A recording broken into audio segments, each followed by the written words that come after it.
বিভিন্ন সমস্যা মানে কোন আন্দোলন দমন পীড়নের জন্য কোন আন্দোলনকে দমন করার জন্য ইন্টারনেট অফ করে দিত। আমি জানি না এখন ইন্টারনেটের পরিবর্তে ইলেকট্রিসিটি অফ করে দিচ্ছে কিনা। যে তোর ফোনে যখন চার্জ থাকবে না, তোর শরীরে যখন ঘামগুলো সব ঝরে ঝরে পড়বে, তখন মনে হয় তোর দ্রোহের আগুনটা একটু নিভে যাবে। এটা সম্ভব? এটা নিকোলাস টুকু ভাইকে এটা মাথায় রাখতে হবে। এটা আফটার রিভলিউশন। এখানে প্রত্যেকটা মানুষ কথা বলতে শিখছে। একটা কথা সোশ্যাল মিডিয়ায় তো বারবার আসতেছে, নিকোলা টেসলা হচ্ছে বিদ্যুতের জনক, আর ধ্বংস হয়েছে, মৃত্যু হয়েছে কোন জায়গায়? বাংলাদেশে। ধ্বংসের কারিগর কে? ওইটা তো মাস্টার মাইন্ড তারেক রহমান। ধ্বংসের কারিগর কে? নিকোলাস টুকু।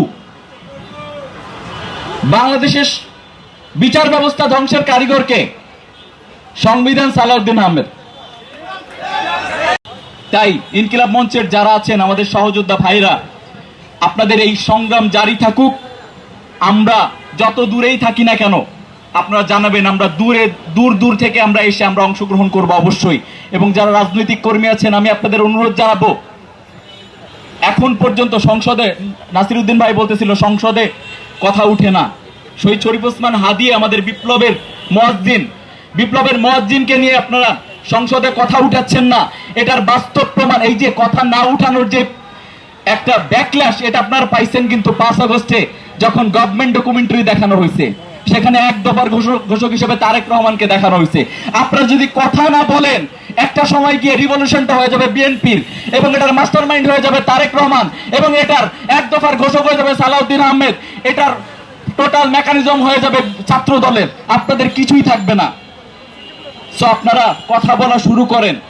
আজকে একজন সংসদ সদস্য আসছে, আমি এক্সপেক্ট করছিলাম শহীদ শরীফ ওসমান হাদির আজাদির সংগঠন, আমাদের দ্রোহের কবি শহীদ শরীফ ওসমান হাদির আজাদির সংগঠন ইনকিলাব মঞ্চের এই আয়োজনে বিএনপির সংসদ সদস্যরা থাকবে, জামাত ইসলামের সংসদ সদস্যরা থাকবে, গণ্যমান্য ব্যক্তিবর্গ থাকবে, আছেন যারা নাই আমি তাদেরকে বলতেছি। তো আপনাদেরকে আবারও ধন্যবাদ জানাচ্ছি, এবং আপনাদের সংগ্রামটা জারি থাকবে।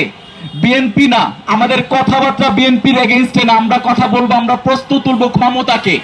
যারা ক্ষমতায় যাবে সেই ক্ষমতার বিরুদ্ধে আমরা প্রস্তুত করব। তারা যদি ঠিকঠাক মতো ফাংশন করে তো করবে, না হলে তারাও হেলিকপ্টার ভাড়া করে থাকুক। সকলকে আবারও ধন্যবাদ জানাচ্ছি। আসসালামু আলাইকুম।